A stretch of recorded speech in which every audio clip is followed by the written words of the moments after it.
Welcome to Resist the Empire. My name is Brian McQuaid. And I'm Roger Paxton. Roger, how you doing tonight? Fantastic. And how was last night? It was incredible. So last night we went to Star Wars night. We were out with the New Hampshire Fisher Cats, and we were there with the Libertarian Party in New Hampshire. We're both involved with them, and we had an absolute blast. Yeah, it was so much fun. Yep. Being able to see, of course, Star Wars night, being able to see some of the Star Wars characters and of course, the big screen had a bunch of Star Wars stuff going on all the time. It was really cool. Yeah, and your son was lucky enough to get out on the field. Yep, my oldest. Both of my kids got to meet some of the characters, Chewie and Leia and Darth Vader, of course, they were super excited about.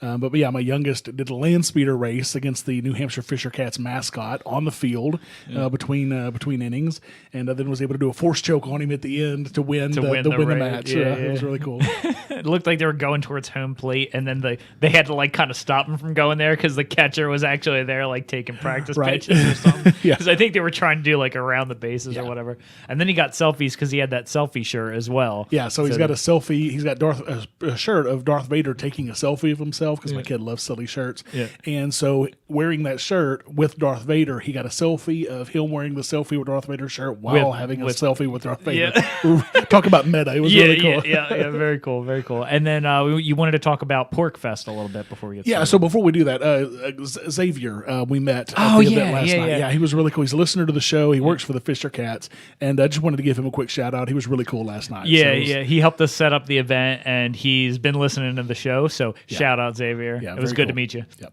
So Pork Fest is the Porcupine Freedom Festival, and this is the 14th year in a row. And essentially what it is it's the largest libertarian gathering in the world of real, true libertarians.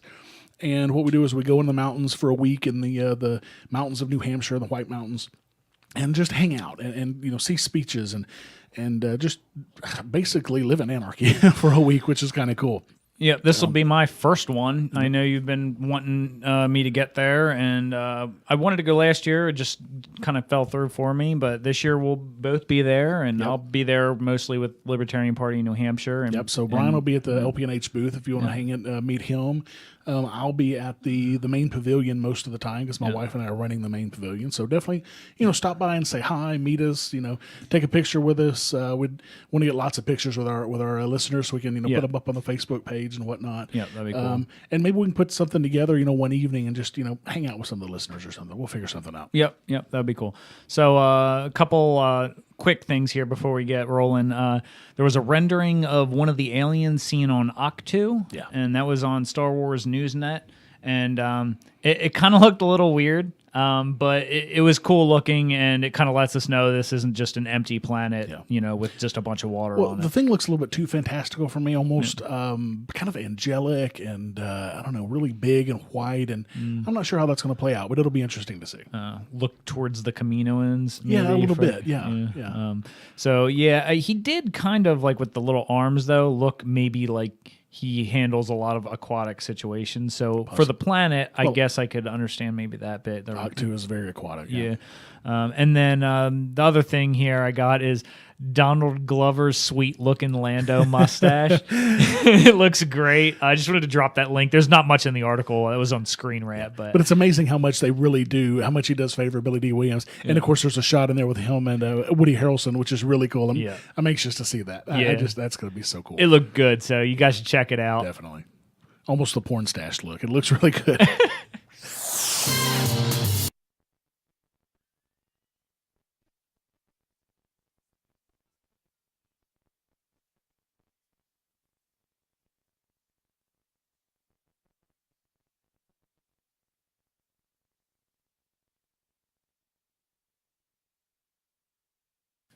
So, new designs from Star Wars, The Last Jedi leaked online. This is from StarWarsNewsNet.com. So, there's a couple things here I pulled out. They've got images for these things. They're a little blurry.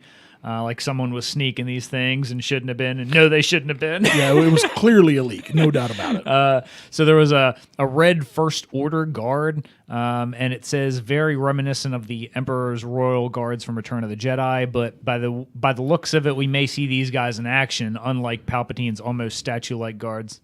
Yeah, and I don't really see them as, I mean, they're not wearing the big capes or, anything like that, whereas the Imperial Guards were in that full wraparound cape. Yeah, it was pretty done-up regalia there. I mean, other than the fact that they're all in red, I don't really see the tie-in to the Imperial Guards. I didn't either. I thought they were cool looking. Yeah, though. they're definitely cool looking. So the First Order Stormtrooper Officer, it says red pauldron could signify another rank, but up until now, figures with red ones have been referred to as officer. Right. It appears this officer is wielding an axe-like weapon, perhaps similar to the electric current harnessing lightsaber blade-blocking conductor vein weapon used by the now deceased FN-2199, a.k.a. traitor TR-8R. So, yeah, that's pretty interesting. Honestly, I'm surprised that we're seeing more melee-type weapons as we get further away from essentially the Jedi era, I would think we would just see more like typical. Well, and I guess they probably just run the gamut blaster. of what they can do with blasters. So they're trying to come up with new things to wow everybody. And that's the way it was with the TR-8R's, baton. His electric baton, because it was something really cool and new. Right. So I think that's what they're trying to do. It's just find something new. Yep. And then there was a First Order AT- and they have M6, though that might be a G. Like, I'm looking at that photo, and it could just be like a funky G. I'm not sure if it's a 6 or not, but it says a clear variation of the infamous yet clumsy AT-AT walkers. This one now equipped with a central cannon located above the cockpit. The front feet seem to be pointed backward, perhaps to prevent imbalance caused by pesky tow cables. Good luck with this one, Wes Jansen, it says.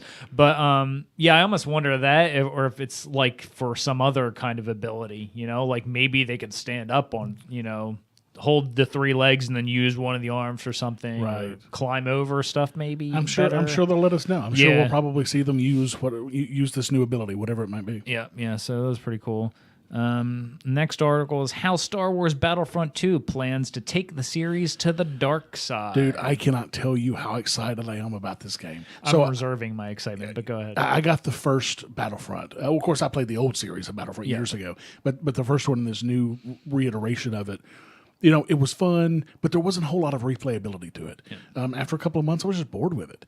But it looks like they're fixing that. It looks like, of course, they're putting in this new campaign mode, the single-player campaign, which looks incredible. It's supposed to go over like 30 years of this one character, this Imperial character. Yeah, so it says, this PCGamer.com has this, and it says, what you've never really seen in Star Wars outside of the books is the Empire portrayed with any nuance of morality or motivation in the way that Rogue One semi-successfully portrays the rebellion as ruthless saboteurs. Battlefront 2's new single-player campaign is an attempt to do just that, casting you as Iden Versio, an Imperial Special Forces operative who is 100% dedicated to the cause. With something like Rogue One, you see Saw Gerrera and his group of more extreme rebels, and they present a gray side of the good, Lucasfilm's Douglas Riley tells me. So we were interested in looking at what's the gray side of the bad. And that comes from a place of when you take off that stormtrooper's helmet, who is that person underneath? Why do they believe what they believe? Why do they feel the Empire is the right place to be? We wanted to explore what that meant to an individual who was truly committed and raised in the Empire and absolutely fully believes in that. To her and to the Empire, she is a hero. Right. It then goes on to say her story begins at the end of Return of the Jedi, and she disbelievingly watches, as she disbelievingly watches the second Death Star explode from the Forest of Endor. Iden vows to avenge the Emperor.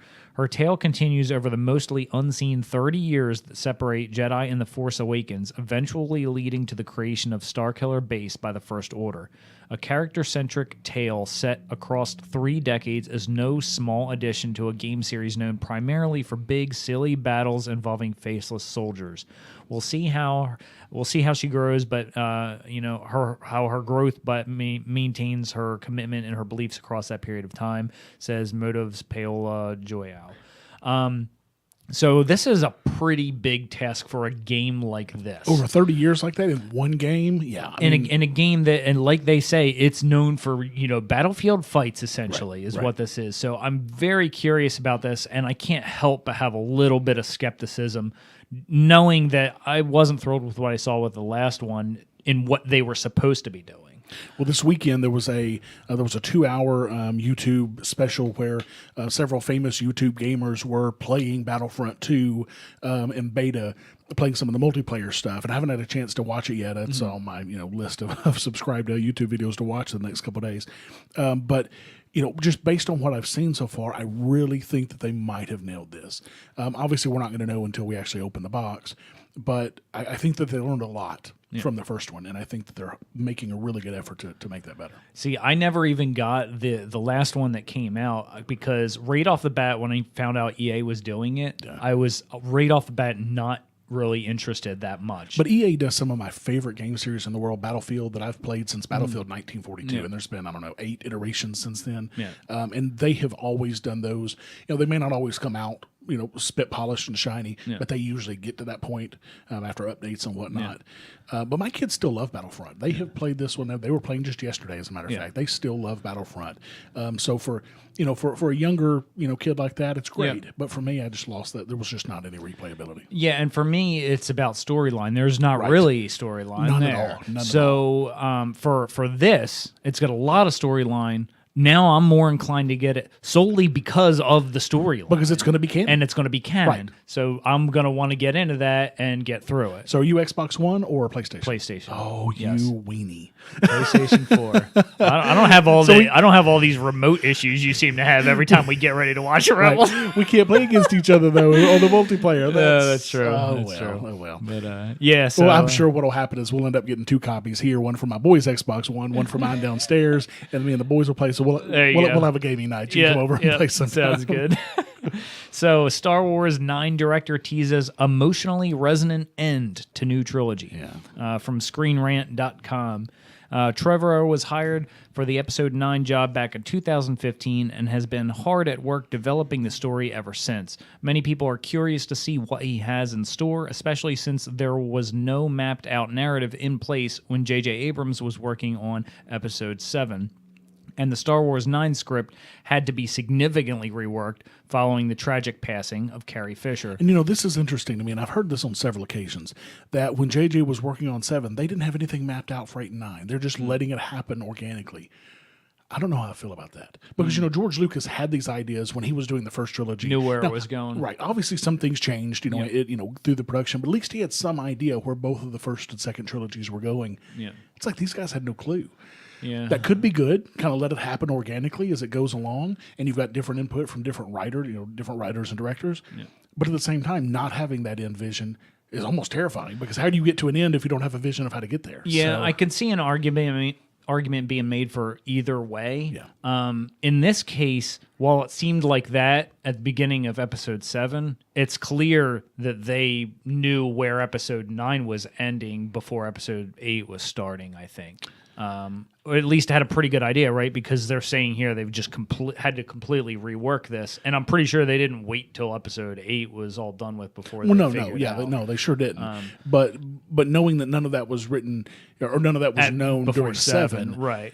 I don't know. It certainly leaves some questions, but I'm not gonna be negative. Yeah. So it says much like Johnson, Trevorrow seems to have a fair amount of creative freedom on his project, and will be able to conclude the trilogy as he sees fit. That's a daunting proposition for anyone, but the filmmaker is more than up for the task. I agree. I think that he's the right guy for the job. I think it's going to work out well. So, in an interview with Screen Rant to promote his latest film, The Book of Henry, Trevorrow discussed the process of formulating the script, mentioning the collaborations with Abrams, Johnson, and Lucasfilm Story Group.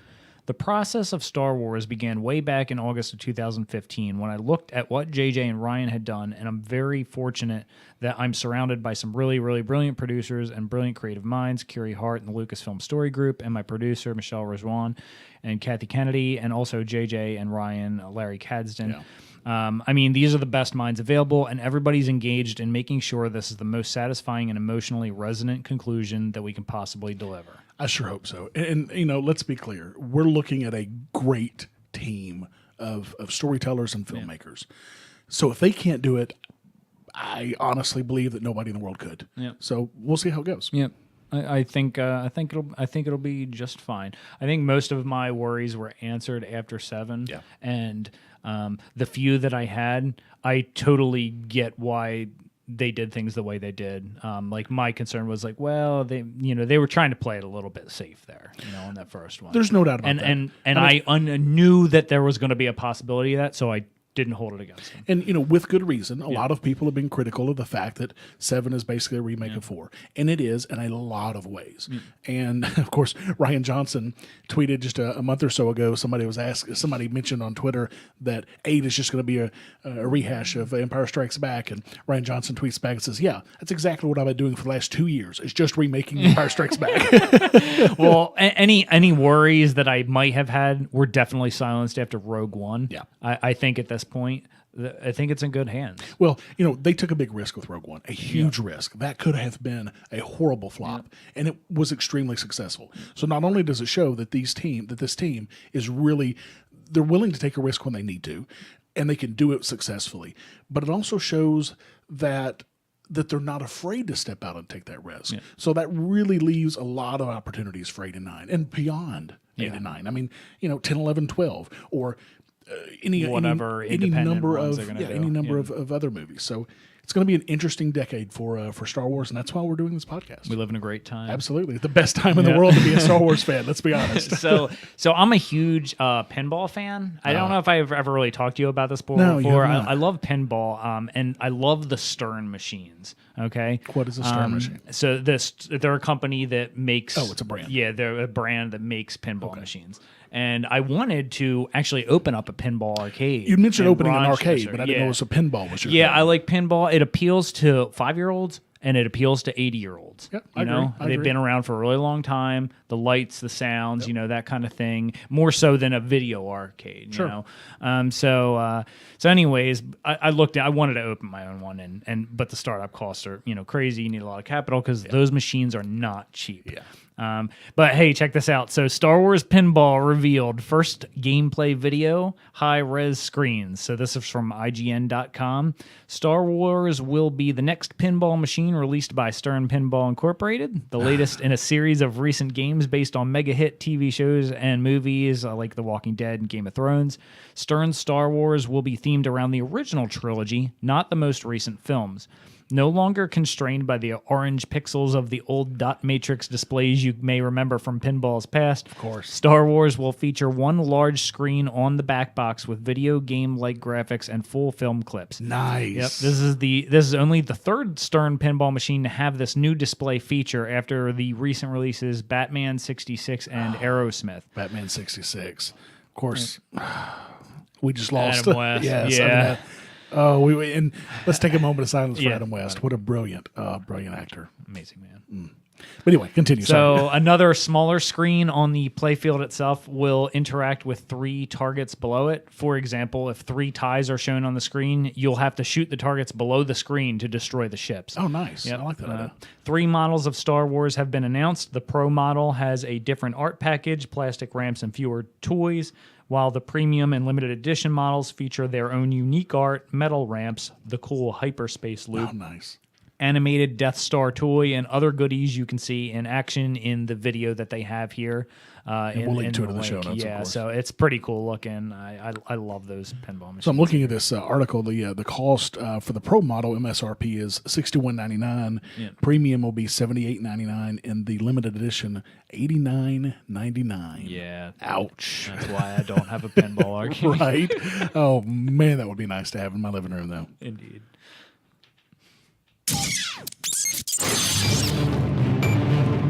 The HoloNet, your news source for current real-world news with a libertarian Star Wars twist. And we're starting off with a very Star Wars theme HoloNet here. A 45-year-old is accused of stealing $200,000 worth of Star Wars toys.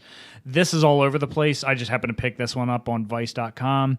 Rancho Obi-Wan, the largest private museum of Star Wars memorabilia, said Monday that around 100 pieces from its collection had been stolen, IO9 reports.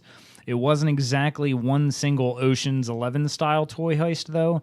The rare and collectible action figures had been systematically robbed from Rancho Obi-Wan over a series of months. Little by little, the thief allegedly snuck items out of the non-profit museum, which is located at collector Steve Sansweet's private property near Petaluma, California. The full extent of the theft came to light after another collector traced a stolen Boba Fett collectible back to its original seller, Carl Edward Cunningham, and realized that Cunningham had also been peddling items likely stolen from Rancho Obi-Wan.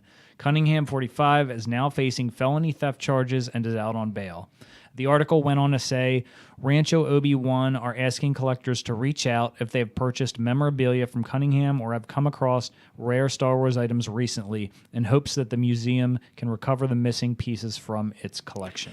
And, of course, I've been hearing about this on other Star Wars podcasts, and the crew over at Rebel Force Radio has been intimately tied into Rancho Obi-Wan for a while now. They've been friends with the guys, and they knew this Cunningham character.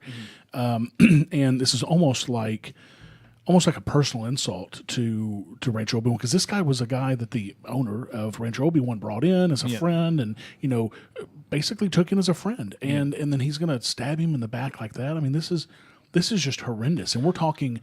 Rancho Obi-Wan is there for all of us. Rancho Obi-Wan it's the largest Star Wars collection in the world. Yeah. And they open it up for you and me to come enjoy all of this memorabilia. And it's private property. He doesn't have to do this. Right. No, he does not. And this guy could end up hurting everyone's ability to do this stuff. Well, it's already happens. It's definitely going to affect things. They're going to tighten security. They're going to have to reconsider, whether or not they put, some of the more, nice items out. Right. They're going to have to reconsider a lot of things, and that's heartbreaking. Yeah. And apparently this happened quite a while ago. It happened before Celebration. Yeah. And some of the people at Celebration, knew about it and whatnot, but they didn't release the news until later. But disappointing, this guy's supposed to be a friend, and that's like the ultimate insult. Yeah, so really. I guess I need to check your pockets when you leave today.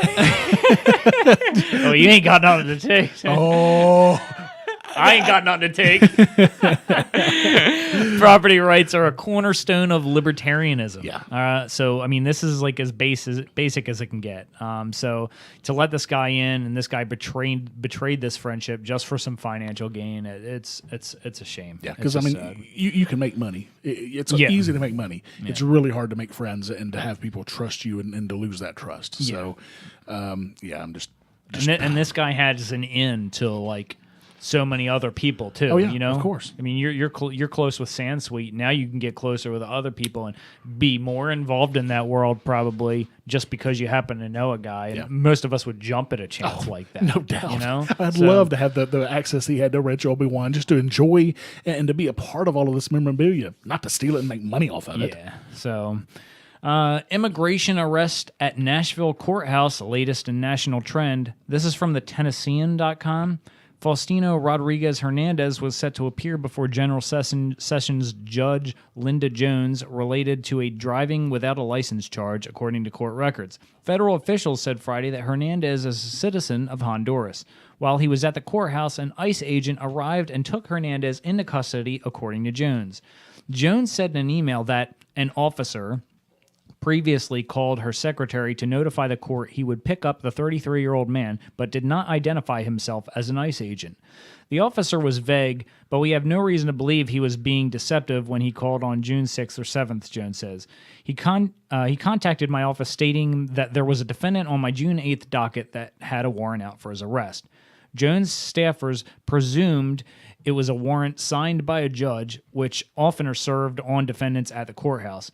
We received a daily report from the MNPD for outstanding bench warrants, the judge said. But the ICE warrant shown to a courtroom security guard was not a criminal warrant signed by a judge. Assistant Public Defender Mary Catherine Harcombe, who specializes in immigration issues and raised concern to Jones about the case on Thursday, said court employees typically don't understand the distinction. A warrant under the Fourth Amendment has to be approved by a judge or a neutral magistrate. I mean, even you and I know that. Don't tell me that these court officials don't know any better. And it's ridiculous.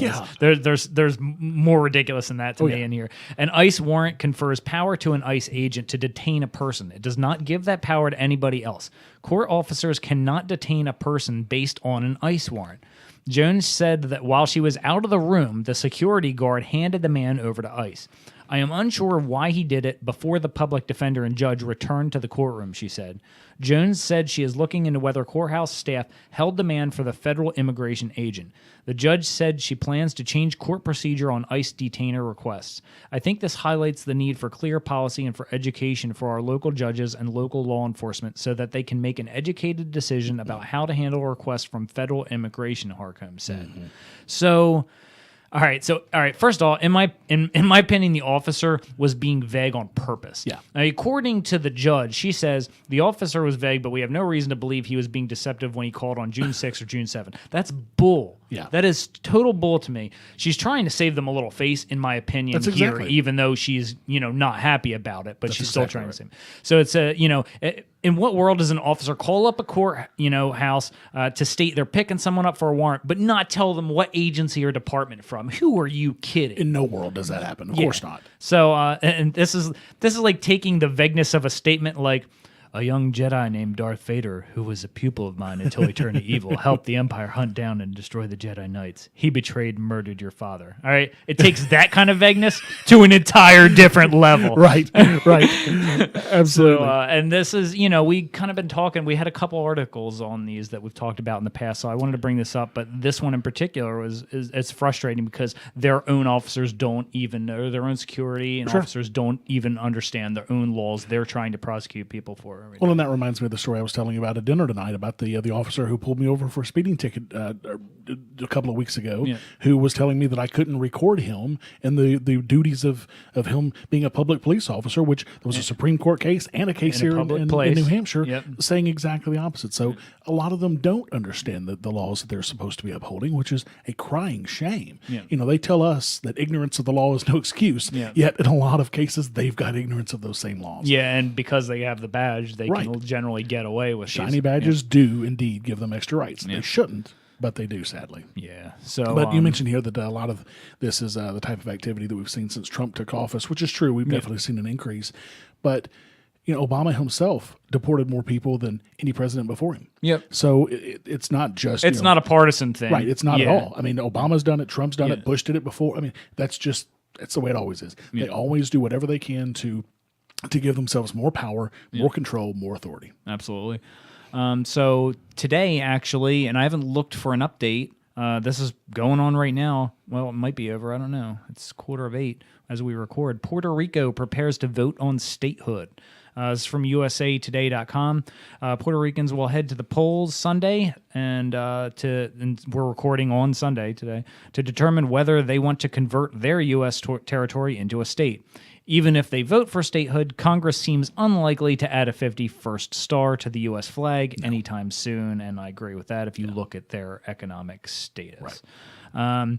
The referendum fulfills a campaign promise made by Puerto Rican Governor Ricardo Rossello, who believes the financial benefit of full statehood would help solve the island's economic woes. Yeah, I'm sure it would help. The island is drowning under $74 billion in debts and $49 billion in pension liabilities, which forced Congress to create an oversight board that filed a form of bankruptcy protection for Puerto Rico in May.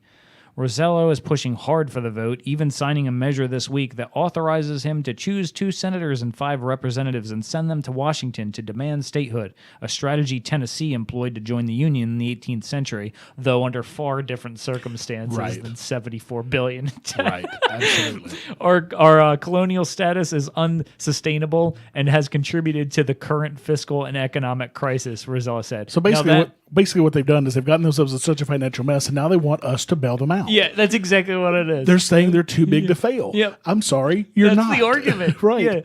Yeah. But few believe Congress would go along, even if Puerto Ricans overwhelmingly vote for statehood. Congress would never. No.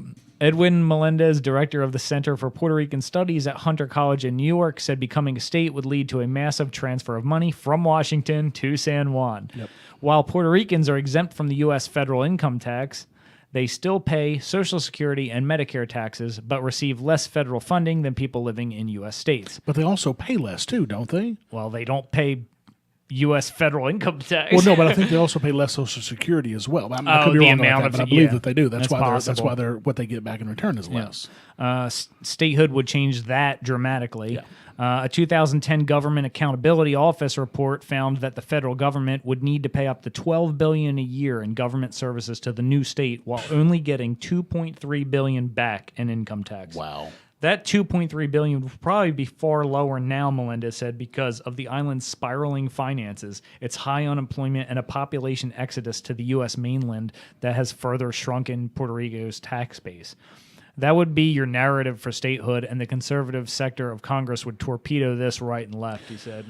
And that's true. If I'm in Puerto Rico at this point, I would be asking for secession. Part of their problem is that they're tied to the U.S. federal government. Now, that's not their entire problem. Of course, they're spending ridiculous amounts and doing stupid things, but they're doing that because that's what they see Washington doing. And they have dependencies. Yeah, absolutely. They need to, as far as I'm concerned, Puerto Rico should be its own nation. Yeah. And that's what I would like to see. I should probably read these. Sorry, man. These are my comments. These aren't part of the story, but it'd be amazing if instead they voted for independence. I don't see that happening, but it would be awesome. So basically there's three options on this referendum. There's statehood, there's free association / independence, and the current territorial status. Which is getting them nowhere. Yeah, which is obviously the last thing any of them want. It's going to be one of the first two choices. So if the majority picks a free association or independence, there will be a later referendum to decide between those two options. So I touched on this the other last night. Tanya's grandaunt, Tanya is my wife. Her grandaunt, her grandfather's sister, was a Puerto Rican nationalist. Her name was Carmen Elena Perez Guzman, and she would speak publicly to bring awareness and followers to the Puerto Rico independence cause in the 1940s. And during that time, it was criminal to even have a Puerto Rican flag flown there. You had to fly the United States flag. The U.S. flag was permitted to be flown from 1898 to 1952. Only the U.S. flag. Yeah, only the U.S. flag. Yeah, very outspoken, and so she was like a leader for that independence movement even then. And there has been a significant independence movement there for a while, but I don't think it's going to be quite the numbers for them to win this referendum. So it's all moot, really, in my opinion. Well, so as of 15 minutes ago, New York Times posted this article. With schools shuttered, pensions at risk, and the island under the authority of an oversight board in New York City, which I didn't know about. That's where their biggest concentration of the Puerto Ricans are, outside of Puerto Rico. 500,000 Puerto Ricans voted overwhelmingly on Sunday to become America's 51st state in a flawed election that most voters sat out. So they're saying that 23% of Puerto Ricans, only 23% voted to begin with. Yeah. So more than 3/4 of Puerto Ricans didn't even bother to vote. That's how much of a shambles this was. But 90. Well, they're definitely U.S. in that respect. Yeah, sure. 97% of them apparently voted for statehood. Wow. 97%. Have you ever seen 500,000 people vote 97% for anything in your life? Not unless it was like for chocolate. Yeah, that's insanity. But yeah, that's fascinating that only 23% went to vote. Yeah, for something as big as this. And it almost makes me wonder if, I don't know, like maybe a lot of them realize it's moot. I don't know. Maybe that a lot of them can't get to the polls. I mean, there's not a lot of wealth there, as we've just discussed. Yeah, there's definitely not. So yeah. Which Star Wars canon character will we dissect in this episode of Galaxy's Smallest Political Quiz? And tonight, it's Watto. And I'm super excited.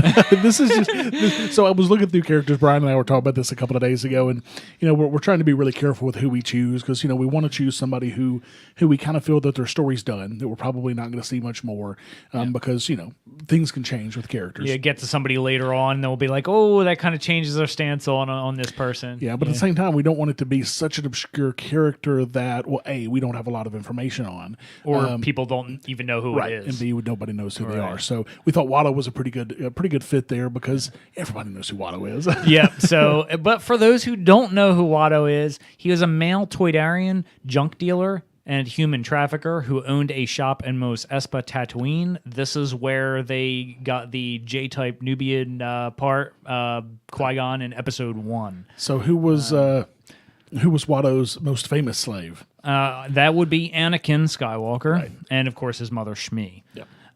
So that's who we went with today, Watto. So the first question, so we do the personal issues first. The first question is, government should not censor speech, press, media, or the HoloNet. And here I went agree. He seems like a guy that wants to be able to say whatever he wants to say, and I think that's kind of a Tatooine trait more than anything. Yeah, absolutely. I mean, the Tatooine definitely had this very independent streak. Yeah. I can certainly agree with that. Service should be voluntary. The Jedi policy on the warding of children who are force sensitive and the conscription of soldiers by the Empire is immoral.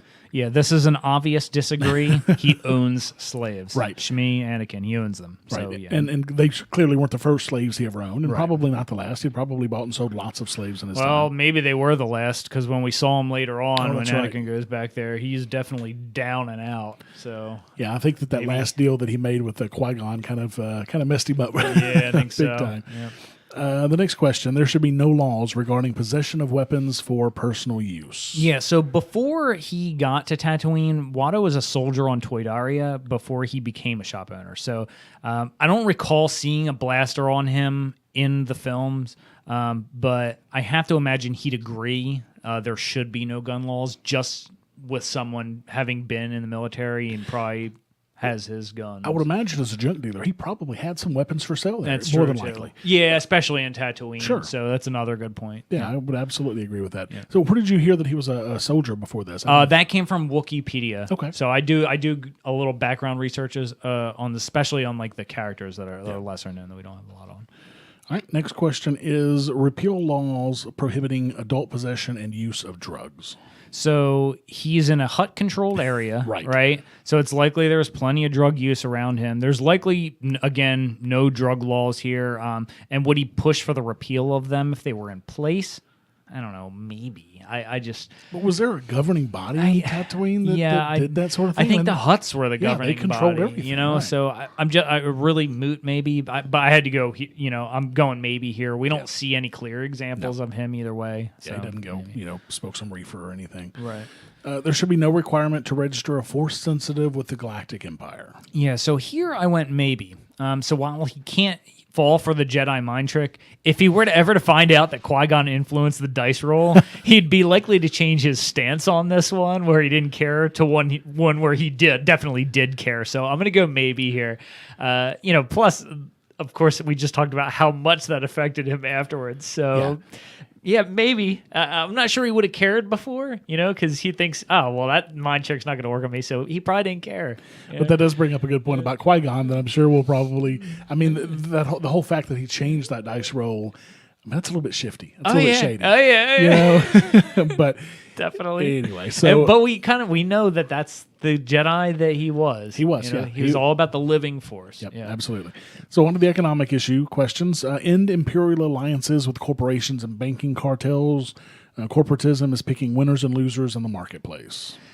Yeah, so I went maybe here. It's tough to tell. So he's a small shop owner. He wouldn't get any seat at any kind of table, but at the same time, he appears to be, operating freely too, without too much interference. Oh, yeah, it definitely appears that he had little interference. Now, saying that, though, but he was threatened with being, with going to the huts after Qui-Gon won the thing. So, obviously he was scared of, what the huts... of reneging on his deal. Sure. So, because they're definitely an authoritarian, kind of figure. Yeah. So... end government barriers to intergalactic free trade. Yeah, so the kind of deals Watto's doing, it's highly unlikely he'd want a third party involved. While he likely wouldn't care even if, they existed and he's still go about his business. I'm going to go agree here. If it did exist, he wouldn't want that. Sure. Yeah. Yeah, I can't disagree with that one at all. Science and technological advancements should not be controlled or regulated by the Empire. Yeah, so I want to agree here again. It's tough to know with the little info we have on him, but being in an outer rim planet and normally left to his own devices, I imagine he wouldn't be thrilled about the controlling of anything that he could deal with as a business owner, dealing in parts and stuff like this. I I don't see it, so I want to agree here. You know, one thing that I would have to say about this is that if the government or if people started getting involved in regulating tech, pod races would probably be regulated. Yeah, which would really outlawed altogether. Right, no. which would put a severe hampering on that and his ability to use that as gambling and making money. So yeah, I absolutely agree. I think they would absolutely not want that. Yeah. The career path of individuals and the planetary division of labor should not be dictated by the empire.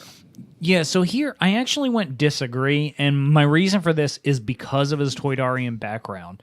So I should probably explain so Toydarians, they're the bug-like creatures. So if you remember Watto, like they're like colonies, they're like in hives. We see them in Rebels, and I'm trying to think in Clone Wars. The animated series. I don't know about the animated series, but obviously we see them in episodes 2. Right. So they're very, it's a hive-minded kind of community.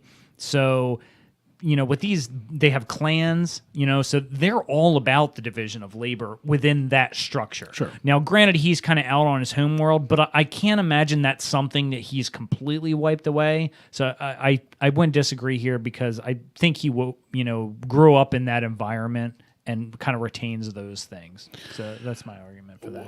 But at the same time, I can't imagine that Toydarians had much choice as to what field they went in if they were part of that hive mind. True. So if you were going to be a drone, you were going to be a drone. You didn't have much say in it. Right.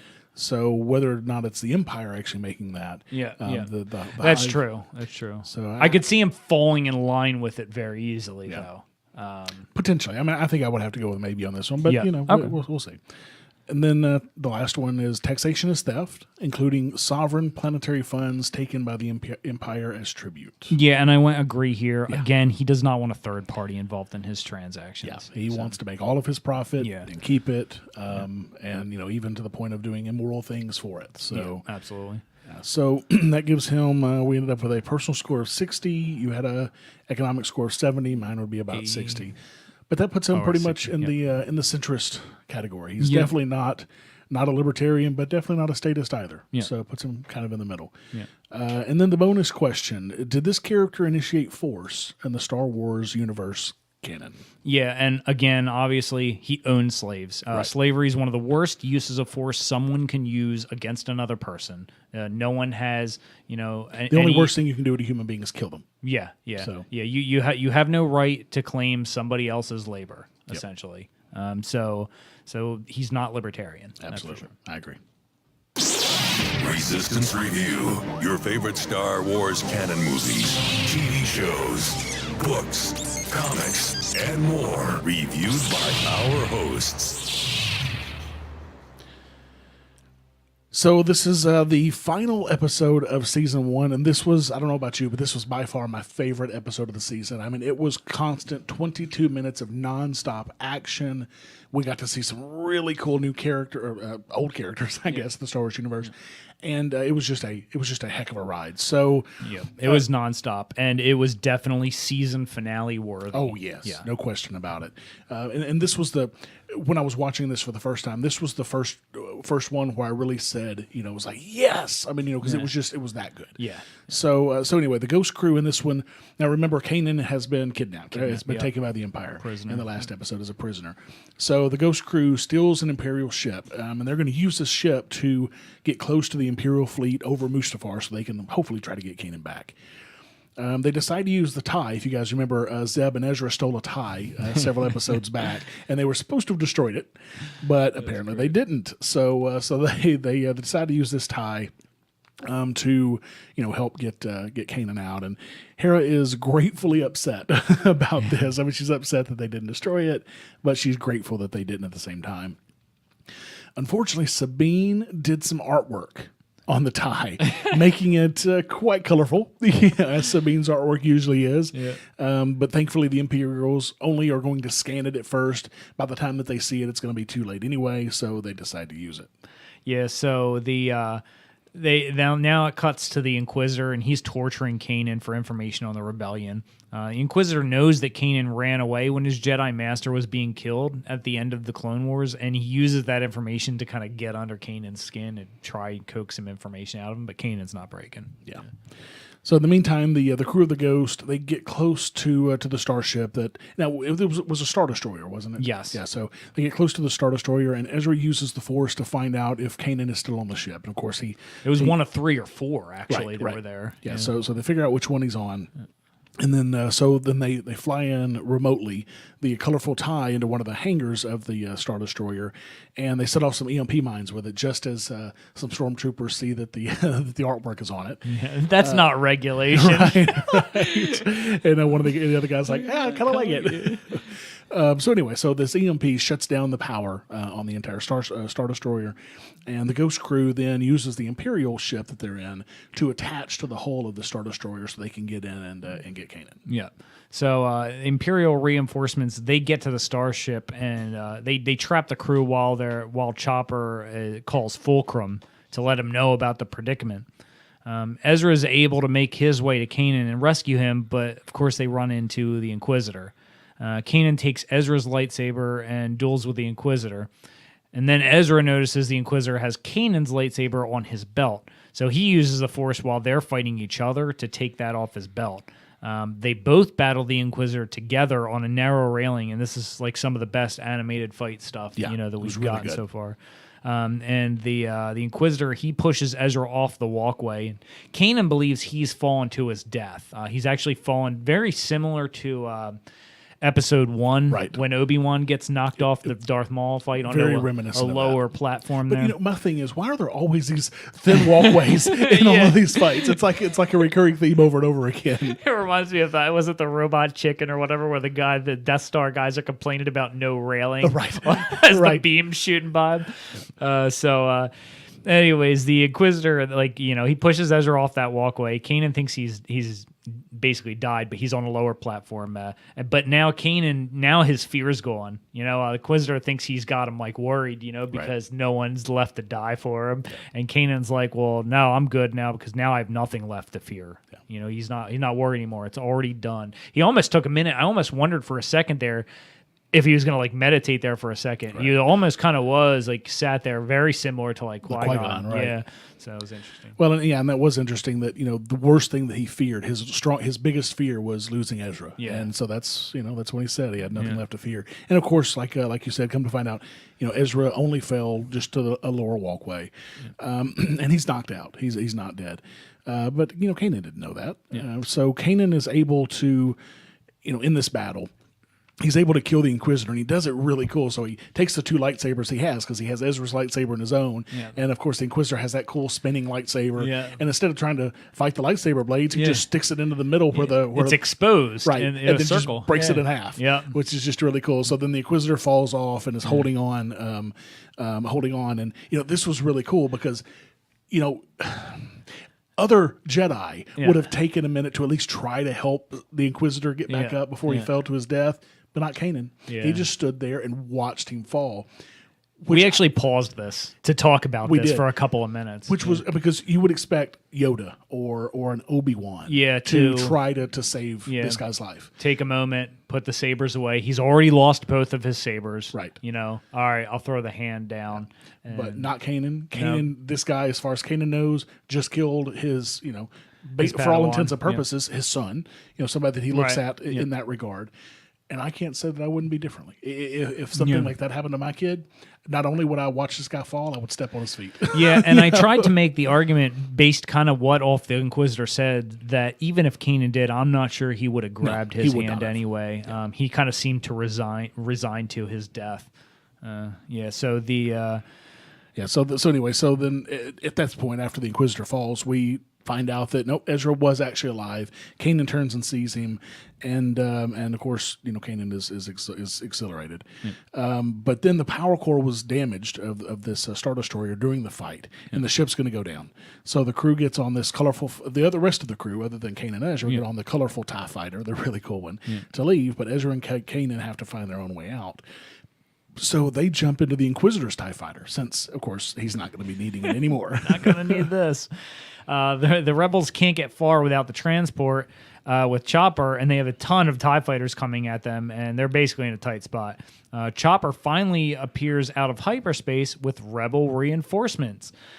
They obviously have no idea who all these ships are. Right. And the reinforcements, they clear the way so the Ghost crew can dock, and they go to hyperspace to escape. And they don't even dock on the Ghost; it's one of the other ships. Yeah, yeah. It was the Imperial the Imperial ship that they stole in the beginning. That's what they. Docked with. Yeah, that's right. Yeah. And this shows that that this cell, Ezra and all of these folks, they really don't know much about what's going on with the rest of the rebel resistance. And we saw that earlier when Sabine really wanted to be involved, and Ezra kept telling her, "Hey, look, don't worry, I've got this." So this kind of shows them that how surprised they are that there is this much going on. Yeah. And so once they get to safety, after they've jumped into hyperspace, the crew of the Ghost, they get with the rebel reinforcements to find out what was going on and who these folks are. And Bail Organa shows up on Holovid, which is really cool. I mean, one of my favorite characters from the prequels. Yeah. So it was great. Yeah. And he talks to them and tells them, hey, you're one of many cells, and kind of explains that to them, and that's when they're very surprised.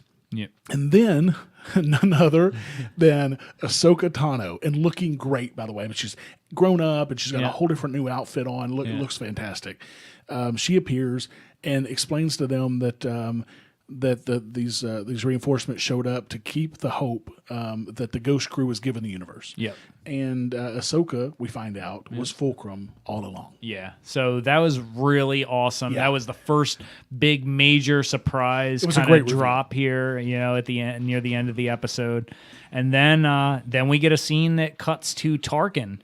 He had to escape the Star Destroyer because that thing was going down. Yep. And Agent Callus is waiting for him, and they're talking, and Tarkin says that the Empire sent an alternative solution because of the problems on Lothal, and who comes walking up, or who do we see next coming out of the bag of the shit? Yep, got Vader coming along. So right there, and really, it's signifying to you where this is heading. Yeah, and what we've got in later seasons here, because in the span of 20 seconds, we've seen Ahsoka Tano and Darth Vader. Yep, Padawan and Master. Yep. So that was really, really cool and a enjoyable episode. Yeah. Absolutely. I mean, like I said, it was definitely my favorite by far this season.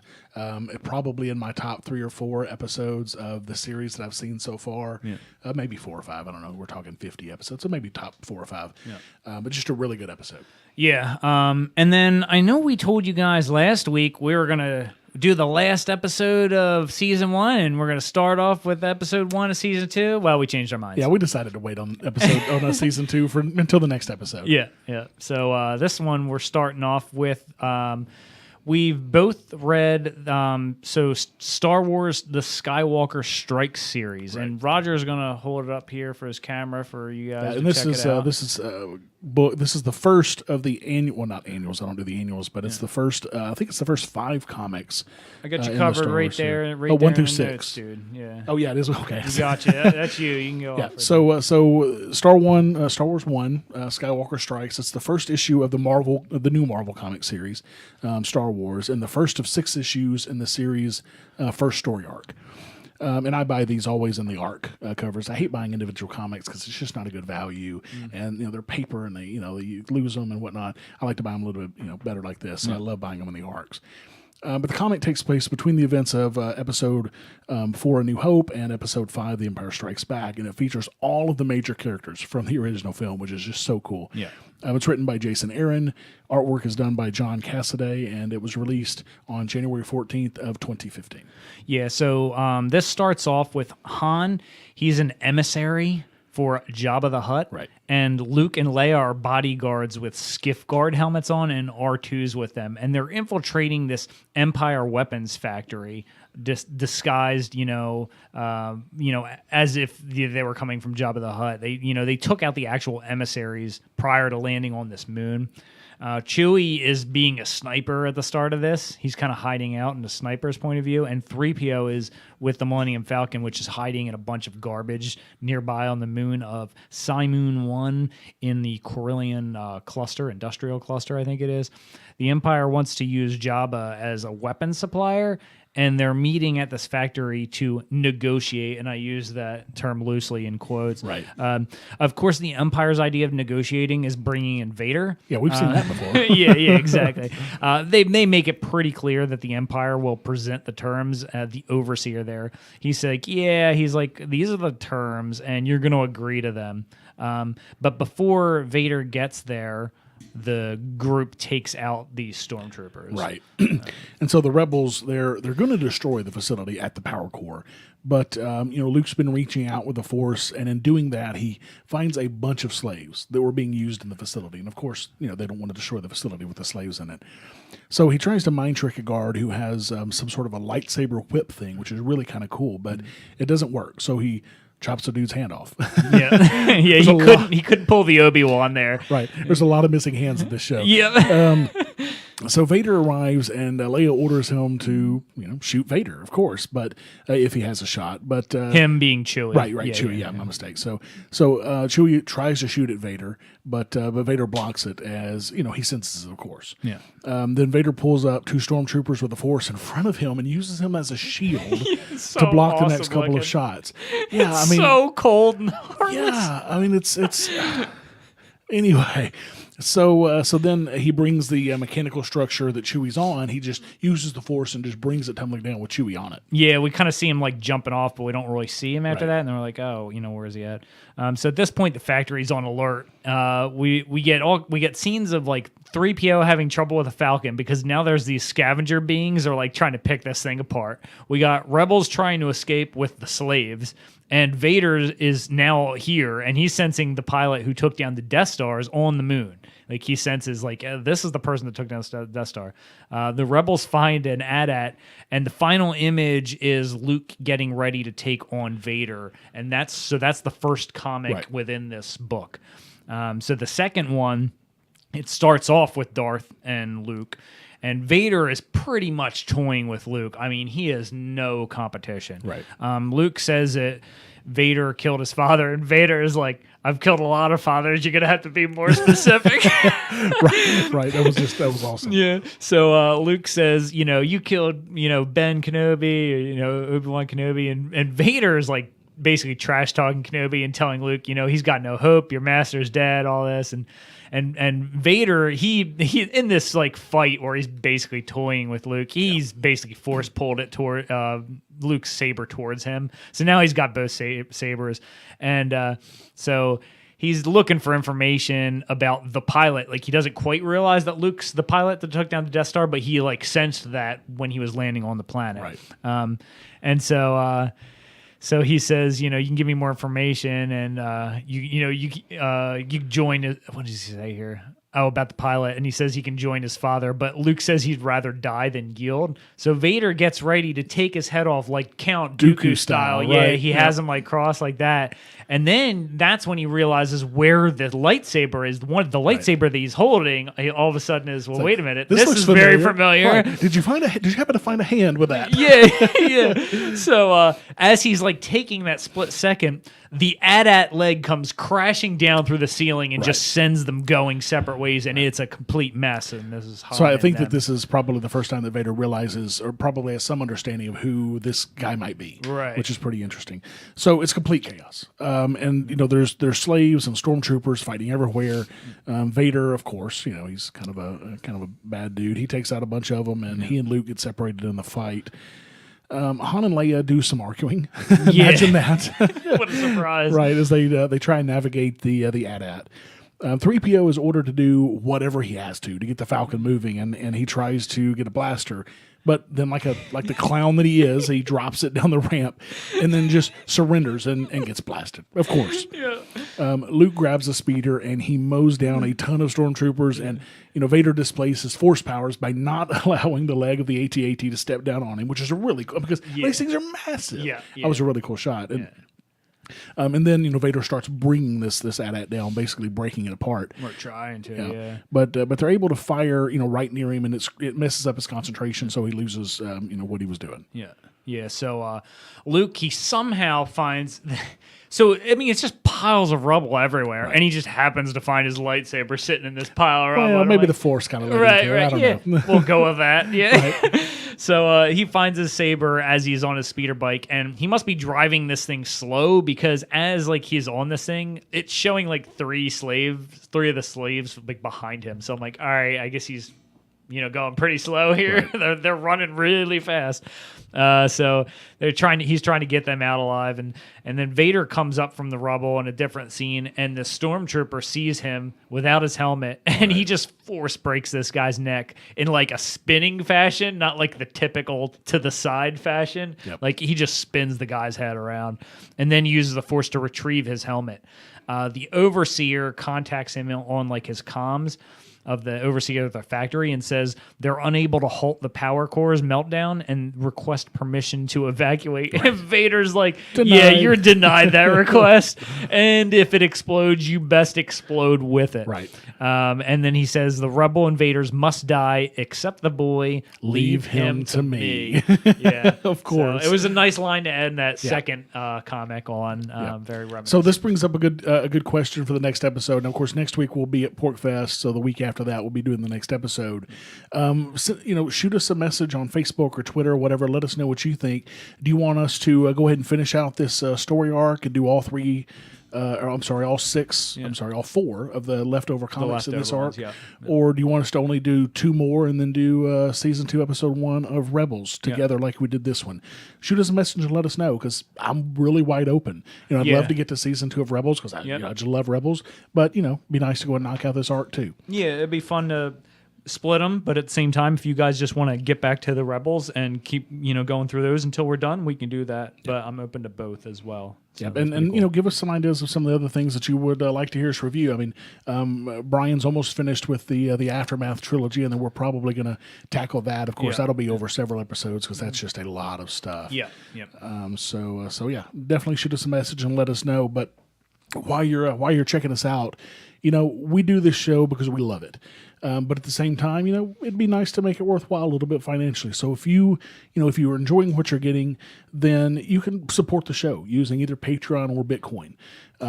Using either a Federal Reserve notes or Bitcoin. And you can do that on a per episode basis. And you can do it as little as $1 an episode. So go to resisttheempirePodcast.com/support to check that out.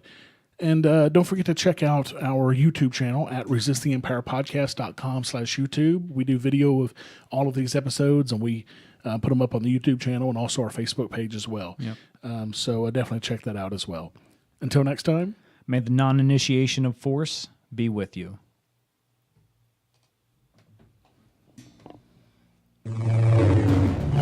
Thank you for listening.